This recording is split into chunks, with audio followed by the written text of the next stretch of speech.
கிறிஸ்துவுக்குள் பிரியமான தேவனுடைய பிள்ளைகளை, இந்த நாளின் காலை நேரத்தில் இயேசுவின் நாமத்தினால் உங்களை அன்போடு வாழ்த்துகிறேன். தேவனுடைய பாதுகாப்பு இந்த நாளிலே உங்களோடு கூட இருப்பதாக. இன்றைய ஜீவ வார்த்தையாக நீதிமொழிகளின் புத்தகம் 4வது அதிகாரம் வசனம் 23 வாசிக்கிறேன். நன்றாய் கவனிங்கள். எல்லா காவலோடும் உன் இருதயத்தை காத்துக்கொள், அதனிடத்து நின்று ஜீவ ஊற்று புறப்படும். ஒரு அருமையான ஜீவ வார்த்தையை தேவன் நமக்கு இந்த நாளிலே தருகிறார். எல்லா காவலோடும் உன் இருதயத்தை காத்துக்கொள்.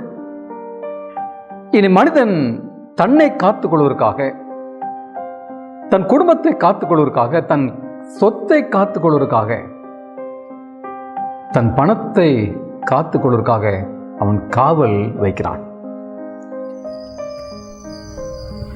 தன் குடும்பத்தை பத்திரப்படுத்துகிறான், காவல் வைக்கிறான். ஆனால் தன் இருதயத்தை காவல் வைக்க அவன் மறந்து விடுகிறான். எனவே வேதம் நமக்கு தரக்கூடிய ஒரு எச்சரிப்பு, எல்லா காவலோடும் உன் இருதயத்தை காத்துக்கொள். என்ன காரணம்?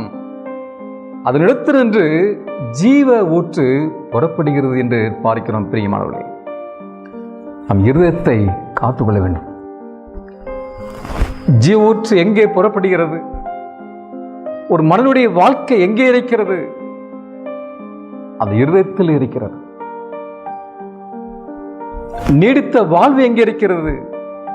இருதயத்தில் இருக்கிறது. எனவேதான் வேதம் சொல்கிறது, அதே அதிகாரம் 4 வசனத்திலே அவர் எனக்கு போதித்து சொன்னது, என் மகனே, என் வார்த்தைகளை உன் இருதயம் காத்துக்கொள்ள கடவுள், என் கட்டளைகளை கைக்கொள், அப்பொழுது பிழைப்பாய் என்று சொல்கிறார். நாம் எப்படி பிழைக்க முடியும்? நாம் எப்படி இருதயத்திற்கு காவல் வைக்க முடியும்? ஆண்டுடைய வார்த்தைகளை நாம் இருதயத்தில் வைக்கும் பொழுது, ஆண்டுடைய வார்த்தைகளை இருதயத்தில் பத்திரப்படுத்தி வைக்கும் பொழுது, தேவனுடைய வார்த்தைகளை நம் இருதயத்தில் ஏற்றுக்கொள்ளும் பொழுது நாம் இந்த உலகத்தில் பிழைக்க முடியும். பிரியமானவர்களே, ஆண்டுடைய வார்த்தை இருக்கும் பொழுது ஜீவ ஊற்று ஊறிக்கொண்டே இருக்கும், வறட்சி காணப்படாது. அன்பான தேவனுடைய பிள்ளைகளே, இன்றைக்கு அநேக வாலிபர்கள் தன் இருதயத்தை பத்திரப்படுத்த வைக்கவில்லை, பிறருக்கு கொடுத்து விடுகின்றார்கள். எனவேதான் ஆண்டவர் சொன்னார், என் மகனே, என் மகளே, ஒரு இருதயத்தை எனது தாய் என்று கேட்டாரே.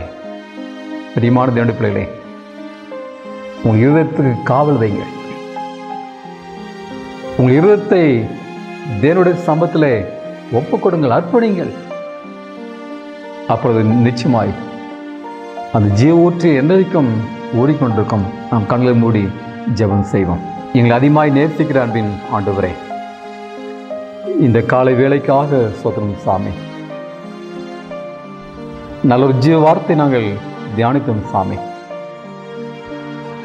என் மகனே, என் மகளே, உன் இருதயத்தை எனக்கு தாய் என்று சொன்ன ஆண்டவரே, எங்கள் இருதயத்தை உம்முடைய சமூகத்திலே அர்ப்பணிக்கிறோம். எங்கள் இருதயத்திலே ஜீவ ஊற்று புறப்படுகின்ற வேதத்தில் வாசிக்கணும் சாமி.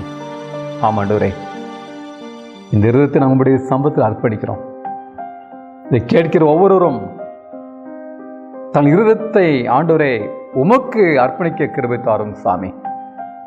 இந்த செய்தி கேட்டு ஒரு பிள்ளைகள் இந்த நாளை பாதுகாத்து கொடுங்க, நீடித்த ஆயுசை கொடுங்க, சமாளத்தை கொடுங்க.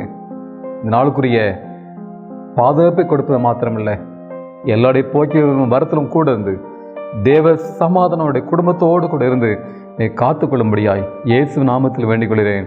பரலோகத்தின் பரம தகப்பனே, ஆமேன், ஆமேன். கர்த்தருடைய ஆசீர்வாதம் உங்களோடு கூட இருப்பதாக. ஆமேன்.